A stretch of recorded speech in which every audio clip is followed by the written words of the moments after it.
Shalom, terpujilah Tuhan. Kita berjumpa lagi dalam program Renungan Harian GKI Kebon Jati 100 Bandung bersama dengan saya Hermanto. Sebelumnya saya ingin menyampaikan salam sukacita dan damai sejahtera dari Tuhan Yesus Kristus kepada Bapak Ibu sekalian. Oleh karena kasih karunia-Nya yang sudah dilimpahkan pada kita, maka kita memperoleh kesempatan untuk menikmati hari-hari yang indah ini dengan sukacita dan damai sejahtera.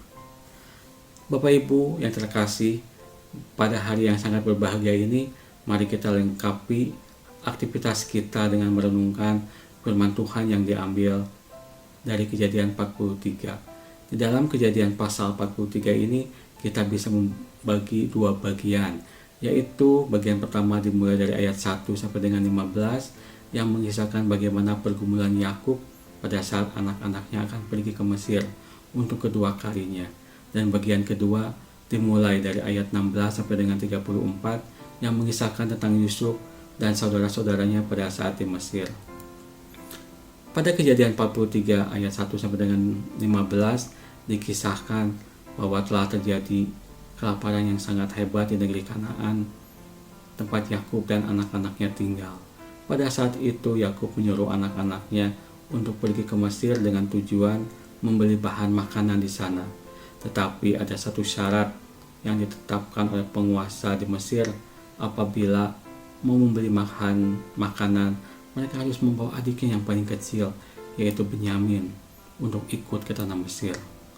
Yakub merasa sedih dan kecewa dengan persyaratan itu, karena dia tidak mau kehilangan anaknya lagi seperti saat dia kehilangan Yusuf. Tetapi dalam hal ini, Yakub melihat bahwa ia tidak berdaya untuk mengubah situasi yang buruk itu. Satu-satunya tindakan yang dapat dilakukan adalah menyerahkan anak-anaknya kepada Allah, berdoa memohon kemurahan dan mempersiapkan diri untuk menghadapi yang terburuk. Ia rela menerima kehendak Allah sekalipun itu berarti kehilangan anak-anaknya dan menderita. Hal ini bisa kita baca di dalam Kejadian 43 ayat 14 yang mengatakan demikian.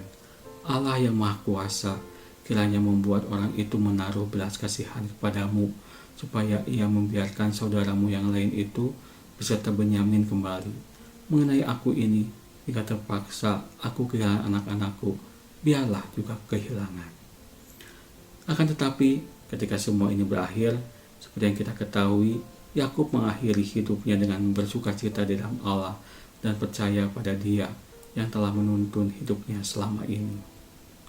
Bapak Ibu yang terkasih, bagian kedua yang kita bisa pelajari dari pasal ini adalah dari sifat Yusuf yang penuh kasih terhadap saudara-saudaranya yang pernah membuang dan menjual dia ke orang Mesir. Hal ini kita dapat lihat dalam Kejadian 43 ayat 16 yang mengatakan demikian. Ketika Yusuf melihat Benyamin bersama-sama dengan mereka, berkatalah ia kepada kepala rumahnya, "Bawalah orang-orang ini ke dalam rumah, sembelilah seekor hewan dan siapkanlah itu, sebab orang-orang ini akan makan bersama-sama dengan aku pada tengah hari ini." Pada ayat tersebut kita melihat Yusuf tidak menaruh dendam terhadap saudara-saudaranya atas perilaku mereka yang dulu. Di sini Yusuf malah menjamu makan saudara-saudaranya dengan penuh kasih.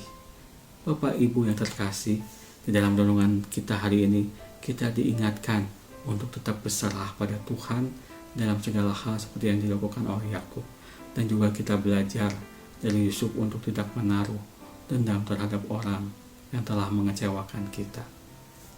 Tuhan memberkati. Amin.